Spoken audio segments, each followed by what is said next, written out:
Hi, this is Carl Rust, and I've worked in schools for over 30 years. I've learned a lot about how people learn, and I wrote a book called Get Out of the Way and Let Kids Learn: How We Can Transform Schools and Reintroduce Natural Learning. So, a little bit about me and a couple disclaimers. I'm a retired educator, 18 years as a classroom teacher, 8 years as a building administrator. For 3 years, I ran an alternative program for elementary age people who were having trouble making it in the conventional classroom. In the last period, I started experimenting with different environments, different settings, getting outside, doing all kinds of different things. I have also done some substitute teaching, and I help run Woodlawn Nature Center in Elkhart, Indiana. Not currently employed or affiliated with any school system, but especially not Elkhart Community Schools. Discussion is being recorded for my podcast. Get Out of the Way and Let Kids Learn podcast. And it'll be posted on YouTube. So if any of this piques your interest, check out my book, Get Out of the Way and Let Kids Learn: How We Can Transform Schools and Reintroduce Natural Learning, and my podcast YouTube channel. And I'm also available to meet one-on-one or talk to groups if you need some help with something. So what if my school closes? Or what if I'm frustrated with how school is going for me or my loved ones? What are some alternatives? There have been a lot of schools closing lately, and I'm going to tell you about some alternatives to just following along with whatever the school system is asking you to do. Budgets have been slashed, and schools, especially in the inner city, are losing enrollment. The reaction of school administration / boards of education have been, in many cases, to close schools. While this might make business sense, research has shown that younger people benefit from smaller schools, and the effect of closing schools can lead to overcrowding, more people in one building, bigger classes, and this could lead to more loss of enrollment. Has a negative impact on teacher and student well-being and could lead to more flight. This is a dilemma that is hard to solve. But I've often said in the past, why don't we look at why are we losing our customers? If school is a business and it seems like we're treating it like a business, then we need to find out what our customer base wants from us and what we can do to retain our customers. That also means that families can ask for what they want.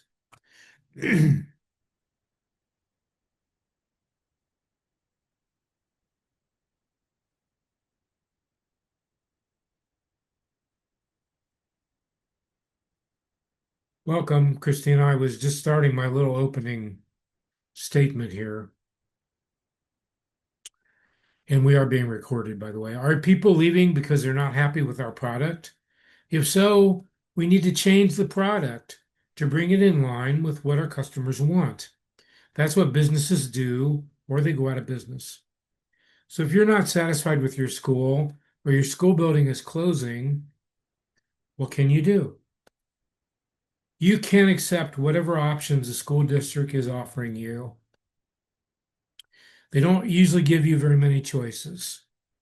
If you decide that you want to accept the options that the school district is offering, make sure you investigate the new environment and make sure it's going to fit the needs of your learner. To me, this includes asking your younger person what they think. And I'm sure you could visit the new place if you wanted to. I mean, really, you should be able to do that. You really need to listen to the answer to the question, though. After all, they're the ones that have to spend 5 or 6 hours a day in this new place.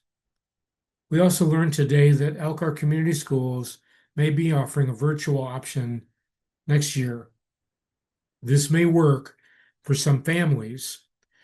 All the details have not been released, but I found this bit on the 88.1 WVPE website. If approved, it would begin next school year. The program is designed to provide students with a flexible, asynchronous online learning option while still ensuring that they remain connected to the district's academic expectations and support systems. So this is from Carrie Anderson, who's a principal at the high school. So it sounds like it might be focused more on high school age people, but they didn't really specify. Asynchronous means, by the way, the kids don't have to be in front of a screen at a particular time. They just log in to get instruction, do assignments, take tests, and find and get the results. Virtual school may be okay for some, but it lacks the social element and the in-person relationship building. It would save some travel time and some of the hassles of adjusting to a new environment. But I think some learners can do well in this environment if they are motivated to succeed. If they're not motivated, it won't be any better than conventional options. In Indiana, where I live, we have open enrollment. That means you can take your family's learners to any school in the state. The new school does not have to provide transportation if you live outside the transportation area. So this is a limiting factor for some people. In Elkhart County, Elkhart Community Schools covers a pretty wide geographic area. And they're bordered by some other districts, and in the north by Michigan, which is not really an option. But to the east, we have Middlebury, south, we have Concord and Jimtown, and then to the west, we have Mishawaka, Penn, Harris, Madison. So one of the reasons for decline in enrollment is families taking their learners to other districts. Again, I don't really understand why Elkhart isn't asking people why and trying to get them back. There's also a new charter school in Elkhart that has taken some students from Elkhart and other districts.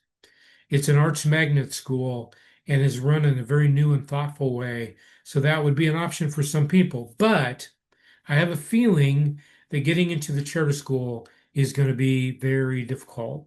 You're going to see a long waiting list. I have a feeling. There are other options. One is you can get together with a group of like-minded families and create your own micro school. A micro school is a small learning environment that could house up to 100 younger learners. Usually it's around 20 to 30, but it just depends on your facilities and how many adults are involved and that kind of thing.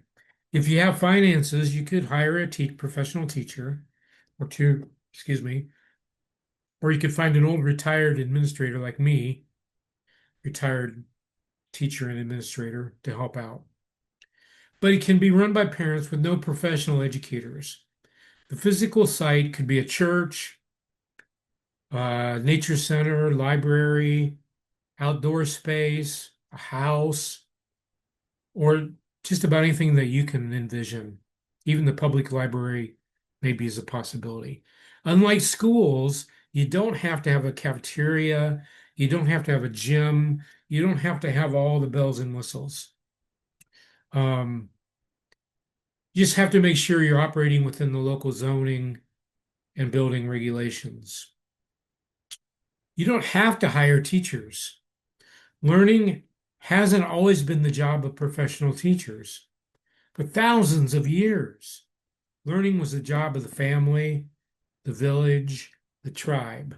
Younger people played with the tools of their culture without much supervision, and as they grew older, they would find an apprenticeship or a mentor to guide them into adulthood.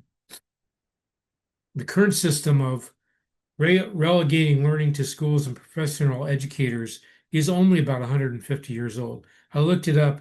Massachusetts passed their first compulsory school attendance law in 1894. Um, so that hasn't been that long. Before that, it was just the natural way of living. The current system was designed to create a docile, obedient working class, and through competition and elimination, find managers and professional people who also tended to be docile and obedient. People that weren't docile and obedient a lot of times got kicked out because there really wasn't any place in the system for them. Especially in the age of information, you don't need to go to a school building in order to get information. Information expertise is available almost anywhere through the World Wide Web.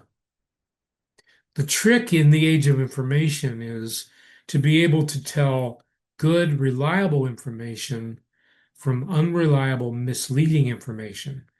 For that, younger people do need guidance. But your professional educator, forgive me, teachers, I love teachers, but traditional professional educators are not better at this than many parents and other caring adults. There are also a few private schools around, religious schools. There's a few, if you want to go a little farther away, there's some that are not religious, but there are some private schools, but they're pretty much conventional and it costs money and you usually have to provide your own transportation. So that's not usually an option for most people. So I'm going to show you some resources. I'm going to put a list of resources on the video and also I might have already posted it on the event page. Um, you can always contact me, carlrest57 at Gmail, or type that into the chat, even though there's only one person here. You can email me, carlrest57 at Gmail, or contact me through Facebook if you have questions. I'm always happy to come talk to you individually or a small group, or we can do it on Zoom or however you want to do it. So here's some resources. I'm going to share some of these with you. Let me make sure I've got them up here. Yeah, okay. So the first resource I'm going to share, let me go ahead and share sound, although most of these don't have any sound. Um, the first I'm going to share with you is a website called Unschooling School. And now this one is more geared towards existing schools where people may want to change how the school is running. And on this one, you can get some resources. Um,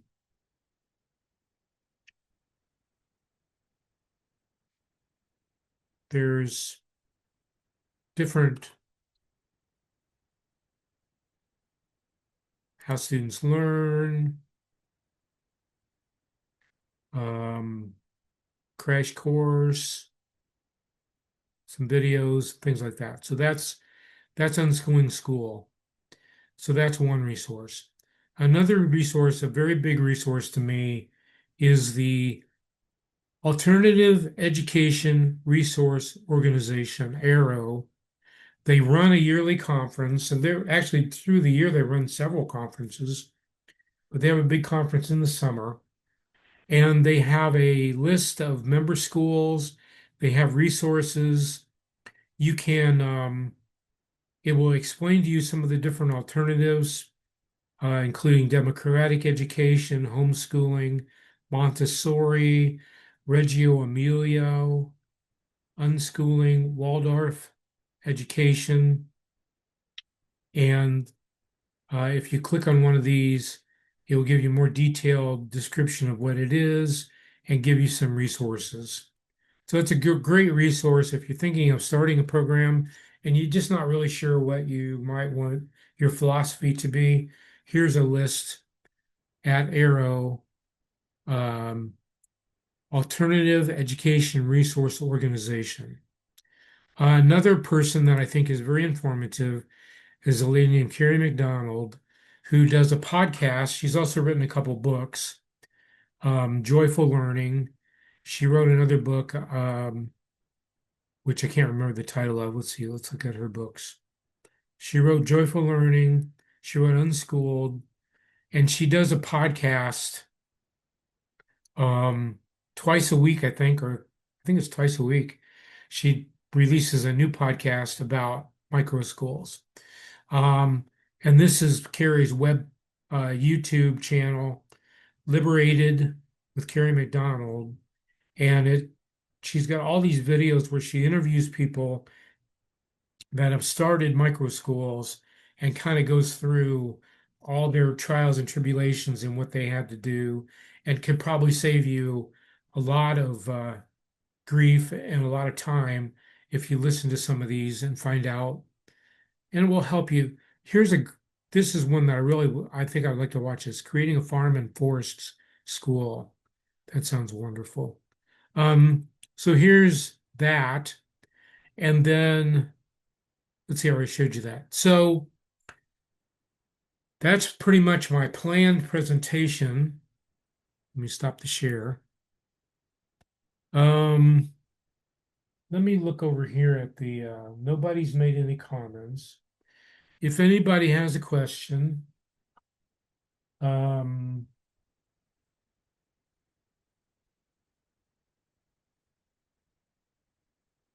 if we have mm,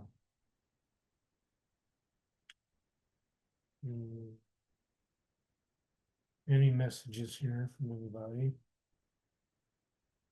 Okay. I don't see any questions. So we do have Christina here. And I know Christina because we've talked a little bit about um, possibly starting a little micro school here in the Michiana area, which is northern Indiana, southern Michigan. So I don't know if Christina, did you have a question or did you want to unmute and tell us a little bit about what's going on? I mean, you can stay hidden if you want to. Sorry, I had to figure out how to unmute it. Hold on. Let me see if I can get a video too, since there's not a lot of people. Okay. There you are. Oh, haven't looked in the mirror in a minute. Hi. Hey. So what I was looking for some guidance on was really like, so right now I have a freshly turned 3-year-old. I have older kids too that I homeschool, but we already do co-ops for them. And it's not so much of the co-ops that we do for them aren't really, I wouldn't call them like small schools, but kind of, but like we don't cover all academics, so I don't know if that's what you're really meaning by micro school, or if I don't know the definition for sure, I guess. But what I'm hoping to achieve is some sort of like Waldorf, and it could be, I don't know if I want it to be a micro school or just a co-op yet. Um, in my mind, like my long-term vision for as I age and get older, so does she, is that would be great. And there is enough of a community here maybe to make it happen, but I don't know if it, I think it's more homeschoolers hoping for that rather than people hoping for a place to enroll their child. So what I was hoping to gather information from you about is, how do you kind of like, what framework would I need to like get it off of the ground? Because I have all of the creative ideas, Mhm. but I don't have any of the operational ideas. So it's really loud on my front porch. Let me move. Okay. Well, um, So I guess that's more my question is, I guess getting it, where to begin. Like mhm, I've got people that are interested, okay, and I've so got that. I have the ideas for programming, and I have my house, and we have 10 acres here, so I think maybe I could get it going here. mhm, But but I would also like it to be like a forest school more so than sitting indoors for sure. yeah. So I guess I have lots of questions that are all over the place. I'm sorry. No, you're fine. And I think that's one of the things that maybe holds people back a little bit because there's a lot of unknowns. And one thing I would say is that if you get a little core group of people, I think the most important thing is decide what are our common. When I started my alternative program that I ran inside the public school system, the first thing we did was we came up with 10 foundational beliefs. It doesn't have to be 10, there's no magic number, but just what is it that we really believe in? What are our core values and beliefs? And that way, when you're thinking about when you actually get things started and you may be thinking about, well, let's add this or let's take this away, then I would always go back whenever somebody came to me with a suggestion, I would say, well, let's look at our core beliefs and make sure that we're not deviating. Be- Or if we really want to change them, then fine, we need to go back and change the Okay. core beliefs. But so a Waldorf philosophy is a very interesting philosophy, and there's a lot of really cool things about Waldorf. Um, so you may just want to dive into that and decide these are the things that are just like my old boss used to say, what's flexible and what's fixed? Mm, What do I wiggle on and what is just no way? As far as covering all the academics, I think another thing that maybe holds people back from homeschooling is, well, what about, higher math, or what about, I'm not an English teacher. I can't teach physics and things like that. But the basic information for those things is all out there if you know where to look, hmm. which maybe wasn't true when I was a kid. If I wanted to learn chemistry, I probably had to go to the local high school and take a class or the college and take a class. Nowadays, physics, chemistry, calculus, there's like tons of resources out there if you know what Right. you're looking for. For So all I types wouldn't of worry too learners. much about the academics. I would worry a little more about how do I make sure that we're getting good information, that's reliable information. Um, and one thing that has been kind of found over and over is just because a kid doesn't get something by the time they graduate, say by the age that you graduate from high school, you didn't get something that you maybe later in life you need this. People all the time are going back and picking those things up. So it's not that big of a deal if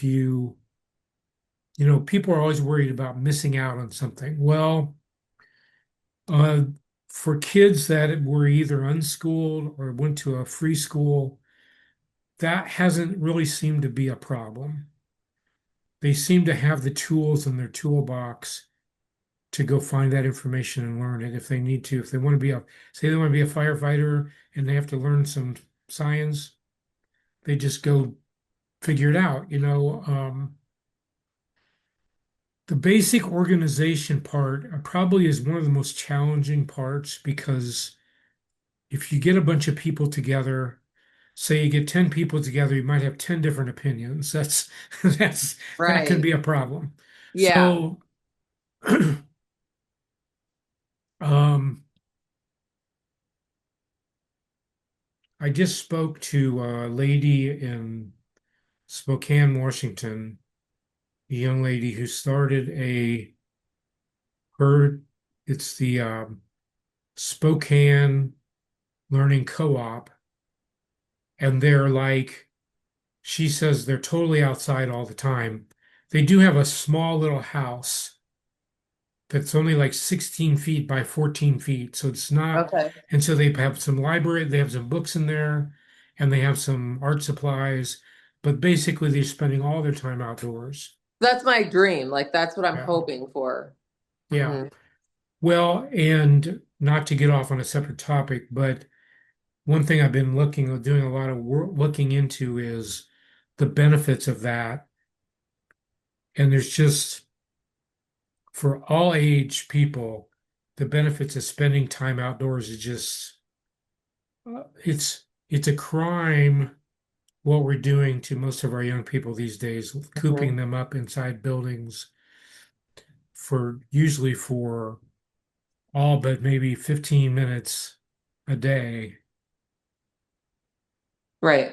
So yes, being outside, being flexible in the learning and the scheduling, um, and I think just being reassured that people all over the world have found a way to pick up skills if they missed out on something along the way. So it's not going to be a major disaster if they didn't get this particular thing. Right. And even in conventional school, let's face it, just because I got an A in chemistry doesn't mean I learned any chemistry. Right. Just mean I passed some tests. And after, you know, 6 weeks or a couple months, probably most of that is gone out of my head because I wasn't using it. Hmm. So, um, I think the biggest thing is just trying to find your tribe, Hmm. people that are kind of on the same wavelength as you are, and the rest of it, like you said, you've got your acreage, you've got your home. Um,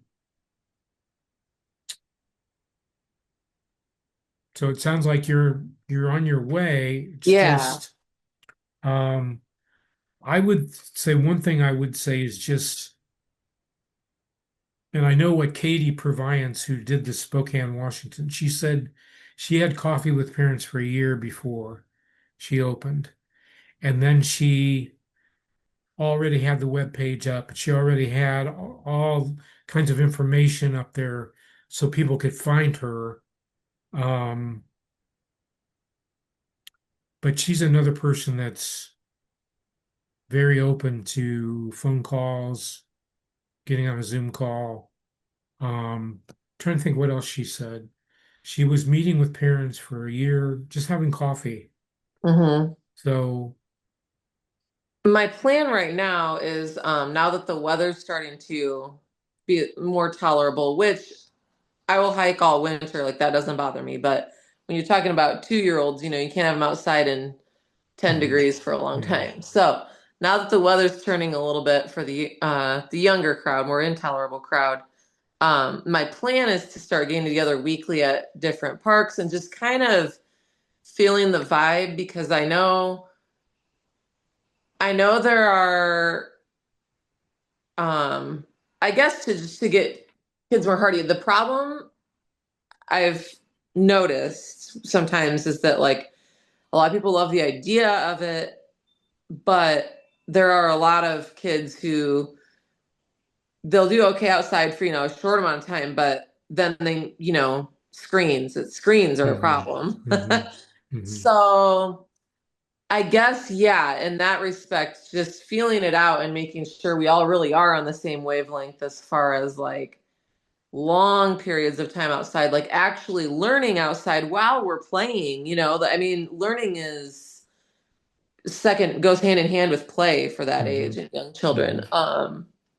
But as far as something long term, like starting out young and then having it evolve, yeah, I'm like, how do I navigate that? Because I know the vision that I have and what I would like to see and what I'm passionate about.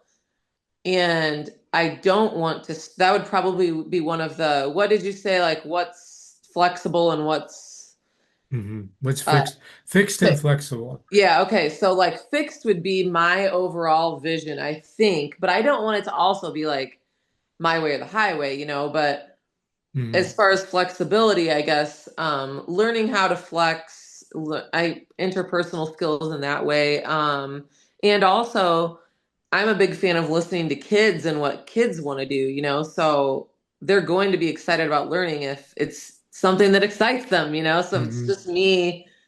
Yeah, so I guess just bringing it all together and also the um, management of it all long hmm term. It's easy to start. Maintaining is where I think the meats and potatoes are. So, yeah, so we've done several co-ops through the years. We've had a couple co-ops we've been in for several years, and nobody was specifically, well, I can't say nobody was running them. It's more of a collaborative effort, and a couple of them have had actual people running them, um, but yeah, I think it's just I like the idea that you said the lady in Spokane, like she met with everybody, then she developed the. So if I'm understanding right, she got her website going, she got all that, she met with everybody, she heard their voices, and then she developed what she envisioned from that. Is that what you're saying? Yeah, she 'Cause- made some changes because originally she was going to be it was going to be a democratic decision-making process. And then the more she talked to people that um, she changed it a little bit to what's called sociocracy, which is democracy is just a pure majority. Mhm. Sociocracy is where if there's a decision to be made, you try to get everybody kind of a consensus building. Okay. Um, but I would say from talking to her, and I did post a video of our conversation. Um, I think after talking to her, um, her main thing is there are certain things that she's not going to do. And one of the things that was kind of a blessing in disguise, originally they were going to be have a building, but in Spokane, I guess it was just not practical financially to do Mhm. that. So they got this property, which is off the grid. So screens can be somewhat of an option, but there's Mhm. no electricity, so your screen dies. I mean, it's dead. And she on her description, she says screen free. And I kind of asked her about that. And I said, well, she says parents will take pictures and kids sometimes will get their phones out to look something up, but it's not like you see, don't get me started on screens because after I kind of got out of it a little bit, I mean, I was there at the tail end when they started doing the one-to-one screens. Everybody had a screen, Mhm. but I think uh, people have kind of decided that may not have been the best idea Mhm. because kids, if you're in a boring class and your choice is listening to the boring teacher or look at a screen, they're, the screen is going to win Mhm. as much as they can get away with. The screen is going to win. But what I found is if you have a choice between nature, running and playing, riding a bike, building something outdoors and a screen, a lot of times a screen loses Okay. because the being outside and doing things is way more interesting than the screen. Now, not 100%, but um, so I guess those are things that you'd have to work out with your group and what is everybody comfortable with. And one thing I used to do a lot with my groups towards the end of my career is something is a problem, I think it's a problem, I bring it back to the group and say, this, to me, this is not working. The kids are sitting around looking at their screens. They're not really actively engaging. What's going on? What are we going to do about this? And Hmm. that gets everybody involved in the thinking process and the problem solving process.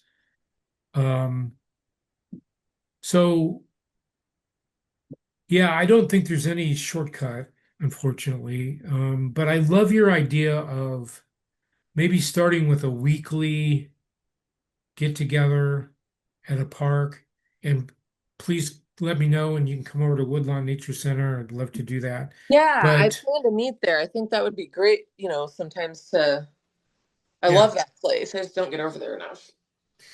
well, we don't have any real regular open hours right now, but I'm always willing to go over and open up if I Okay. know there's a group that wants to come over. Um, so that sounds like a great way to get started. Have like a weekly get together and see. Hmm. That's kind of what I did at Woodlawn when we started a learning community.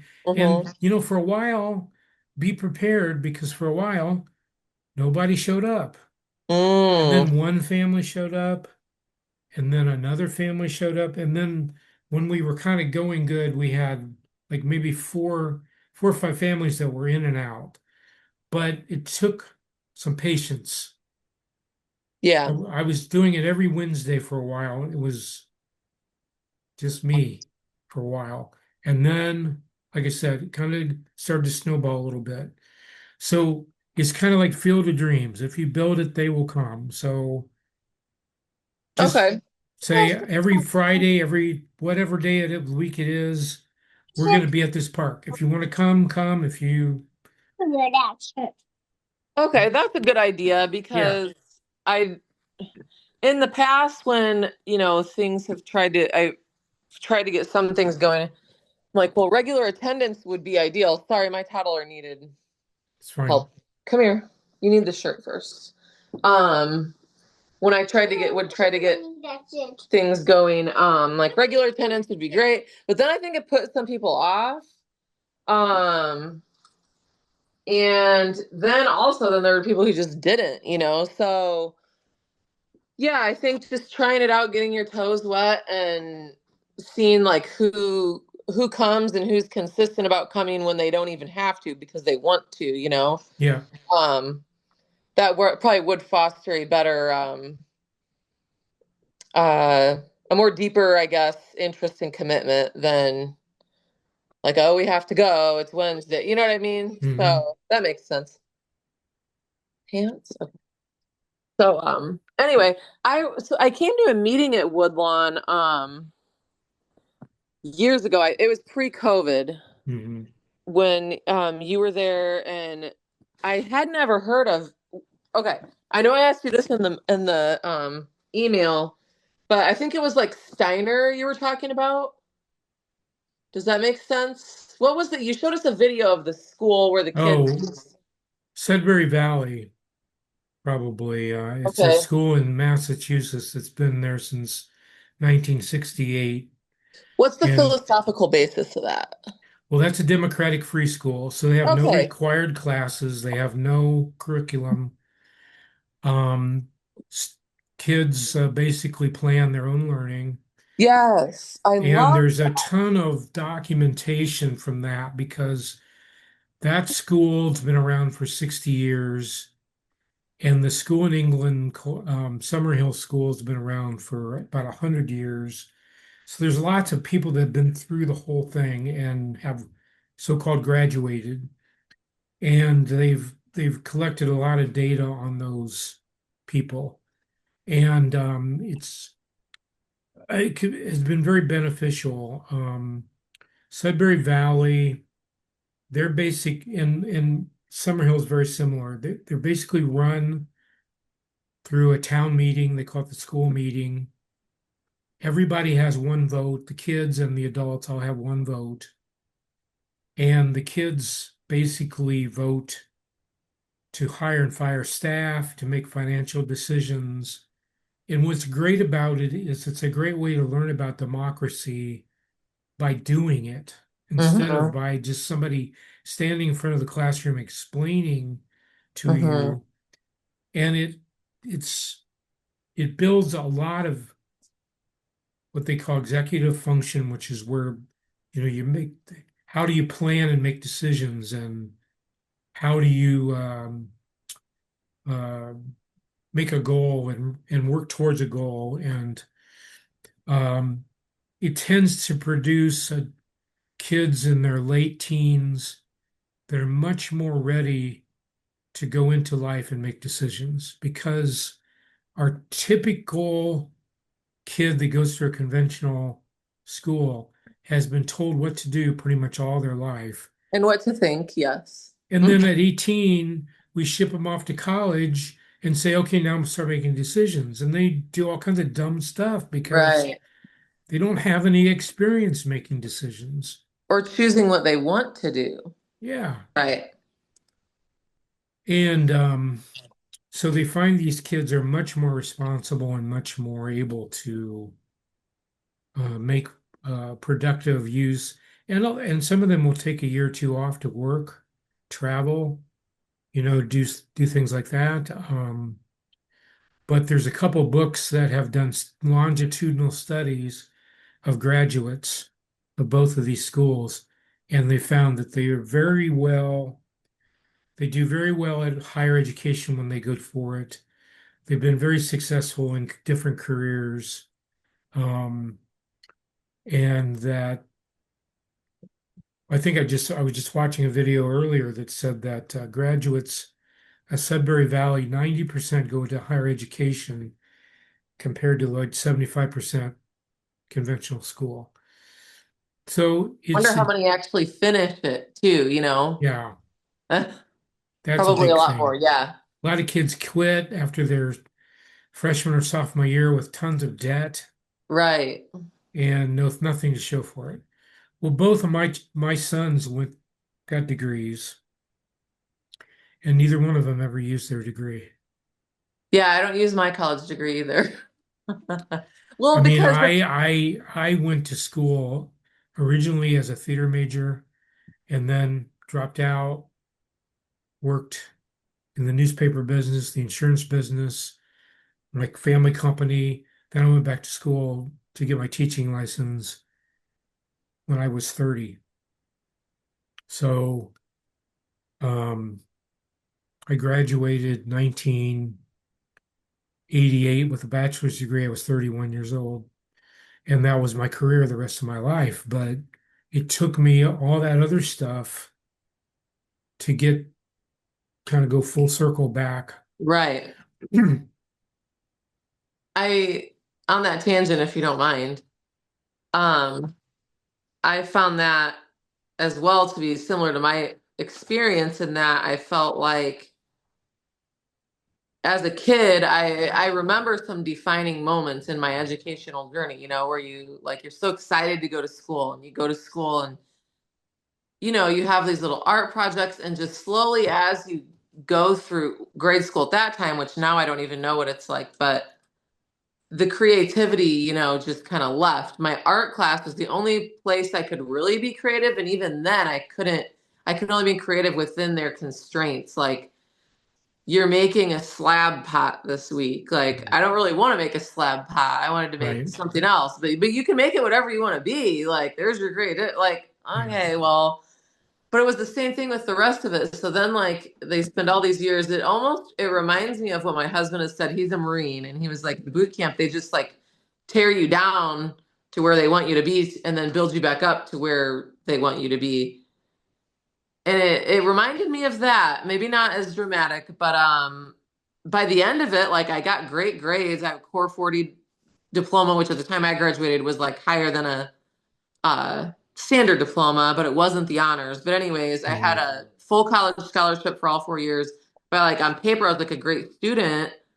But I got at the end of it, I was like, I don't know what I want to do. Like, what do you mean I get to choose anything I want to do? I have no idea. Like, 'cause I haven't been allowed to like explore what actually I'm passionate about here because I'm spending hours a day at home doing all this homework and all this drivel that I don't even want to cover. So Yeah. Anyhow, all that to say, it makes perfect sense to me why children in that school would have such a high secondary educational, like pursuing a secondary education because they're still passionate about learning. And I feel like kids that come out of public schools a lot of the time go to college because that's just what you're supposed to do, you know? And then you got all these adults like don't not even using degrees because like my degree is in healthcare. And I did love it at first, but then there's so much red tape that I couldn't even like connect with patients. There's no time for that. It's like move them in, move them out. So anyway, I'm straying from our topic, Well, but all that to say, now I am in my 40s and I'm like, man, my passion really is teaching like young children. I love it. And through homeschooling, I've found that passion. And I also love being outdoors. And I've noticed in my older children how great it's been, specifically my son, for outdoor learning. And just like, here's a hammer and some boards and nails, like, have at it. mhm. And you learn a lot with that, you know. Yeah. So anyway, what I'm hoping to do is instill that, inspire another generation of kids that so they don't have to like undo and redo themselves at 30, 35 like I did as well. So I feel like you lose a lot of years sometimes, you know. Yeah. But anyhow, but yeah, but getting really, I've got all the creative ideas and all of the ideas for like not curriculum, but what I want the program to look like as far as um what we will be focusing on. But it's like, yeah, the building, getting an actual group of people together that are committed to this long term. How do you keep it? I guess I just don't have any experience with keeping it and it going that long with, Mhm. so that was kind of what I was looking for your wisdom on because you had great ideas when we met. You know what meeting I'm talking about Mhm. pre-COVID? Mhm. Okay. Yeah, we Those were had a great group ideas of and I people loved that it. And were, then COVID just killed everything. yeah, it So, did. Well, I mean, you everything you're saying is exactly right, and that I would think that there are other people out there that have the same idea, and I don't know if this is an opportunity now because schools are kind of struggling on a number of different fronts, financially and in mhm, other ways, teacher burnout. mhm, Um, there's a dual pressure because it's not only uh, pressure, teachers feel pressure from all sides. So a lot of teachers are feeling, very tired, very burned out, very frustrated. And a lot of times they're doing things that they know intuitively is not the best for kids, but they feel like they have to do it because that's what the administration is telling them. right. One of the beautiful things about any kind of a family or a little group run experience, no matter what it is, and I have to credit a friend of mine, um, and now I've forgotten his name, but one of the problems with conventional school, there's so many layers of decision making. It goes so high up that an individual teacher in a classroom, if they're brave enough, can decide to do something different. But there's constant fear and paranoia about that. Whereas if you create a program and maybe a few other families get involved in creating it, your decision-making process is so shallow. So I used to think of it like if you're sailing the Titanic towards the iceberg, it's really hard at the last minute to turn because you got, and that's kind of like the school, the conventional school is so big that they're going towards an iceberg, but they can't turn. Hmm. If you're in a little boat and it's just you and a few other people, it's a lot easier to turn. So I would I would somewhat say start something, and if you need to turn, you need to navigate, you can navigate. It's not like a big school system that can't, whatever you put in place you can make adjustments and make Okay, that's a good improvements. point. So, Yeah. I guess if um, I'm a type of person that's like I have to have this plan laid out mhm, like before I can even begin. I'm a bit of a perfectionist where if I can't do it perfectly, I'm not going to do it. mhm. Um, and that holds me back. Yeah, yeah. So yeah, I have a hard time just putting it out there and just being like, oh, we'll see where the wind takes us. Although that's how I run my days sometimes with my kids. Like, let's just go here and see what we can pick up and learn, like that's fine on my day-to-day life, but Hmm. big picture, I know where we're going. Hmm. So that's what's hard for me is to start it and not know where we're going. But maybe that's the beauty of the process, really. Yeah. Well, one way to think of it is you've got that with your kids, your little family group, and maybe just trust that other little family groups are going to have similar. Hmm. And when you get together, it's more like, okay, now we're all together. What can we do together to help each other with our plans? You've got your plan, we've got our plan. We don't necessarily have to have the same plan. We can just help each other so Yeah, that's that true. just bouncing ideas off of other people sometimes, it's good for all ages. It's not just the Mhm. kids, it's good for everybody. And one of the things Katie Proviance, the Spokane Learning Co-op, one of the things she mentioned was that the parents who come, she thinks they get probably as much out of it as the kids who come because the parents kind of network with each other and the kids network with each other. And so it's beneficial to everybody. Yeah, that Um, sounds great. Yeah. so definitely let me know when you're doing that because I want to come. Okay. Yeah, I'm going to reach out to them again now that the weather's being like predictably mild. Hmm.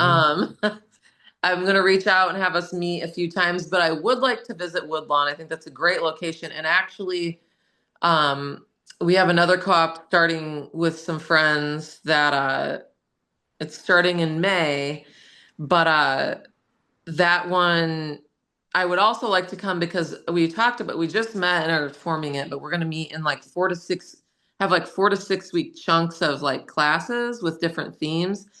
And I thought it would be great to maybe come to Woodlawn if you are open to that Hmm. Yeah. for a block, just I think it would be I loved everything indoors there, and I didn't get to explore the outdoor space much at Woodlawn, but I love the idea of it, and I love the indoor space and everything. And we did come to a few programs there, though I don't remember. I don't remember if you. I don't think you were there for the ones we went to, but my kids had a great time.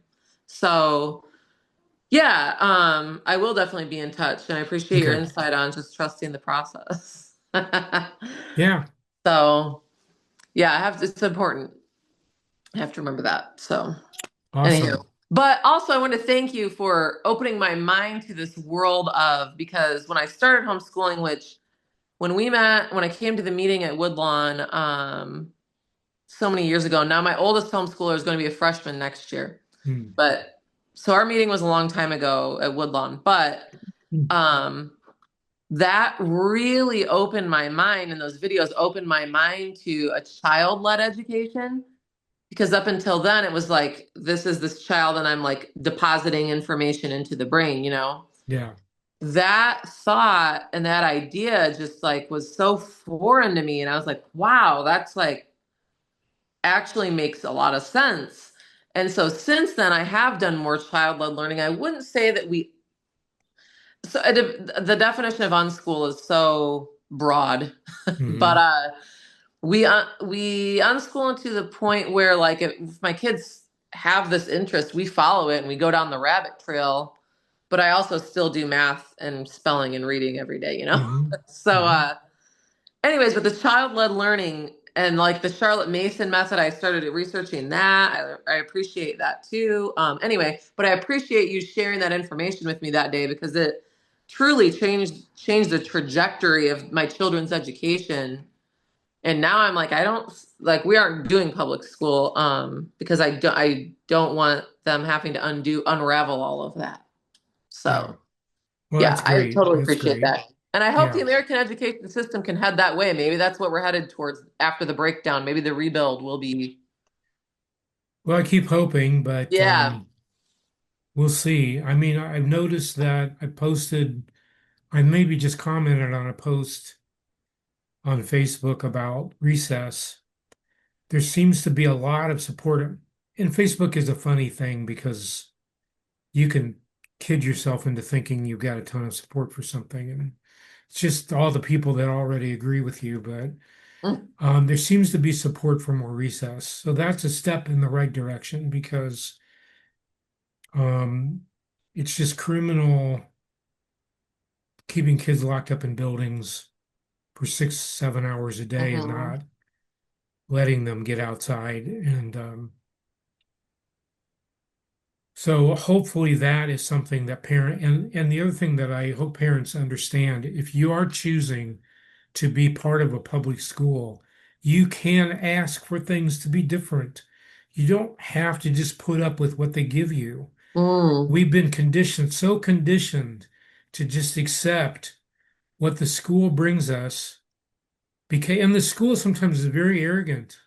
They're mhm. very arrogant. They are like, if you try to question them, they'll be like, oh, we're the professional, blah, blah, blah. That's a bunch of baloney. And I'm happy to go to meetings and happy to get on Zoom calls because that's ridiculous. Taxpayers pay for schools, taxpayers own schools. Mhm. Parents and families should be able to get the kind of education they want. Mhm. And if the school is, they do not know everything, and they tend to present it that way. But it's fine to say we want more recess. Um, I think I saw in the, I don't know if this is true or not, some state they introduced a bill to require an hour a day. That's probably not even enough, but that's at least more Right. step in the right direction. So if you're a parent in a public school, you can ask. My kids need an hour. We need 2 hours. We need to be outdoors. Mhm. And they may say no, no, no, no, no, but at some point they may have to say yes, because if they keep having to close schools down, Right. like they're doing here, eventually they're not going to have a another thing that's very important. There cannot be a school without kids or teachers. Right. We don't need school boards or administration, but we have to have kids, families, and maybe we don't even need teachers. But I love teachers. Teachers, they usually have really good hearts. They really want to do the right Yep. thing. They're just trapped in the same bad system. Oh, I agree. The teachers that I had in the 90s were, I mean, I have several teachers that really made a difference, and you could tell that that was their passion, and they were Yeah. able to choose the books that they read aloud to us, and they were able to choose the field trips that we went on and how many, and then Mhm. I went to a small school. I graduated from Jimtown, but my elementary school was tiny, but we had a garden at the school, and we got to go outside and do gardening. And um, when the river was drained, my teacher was able to take us over to the riverbed and look and see what we could find and research what we found.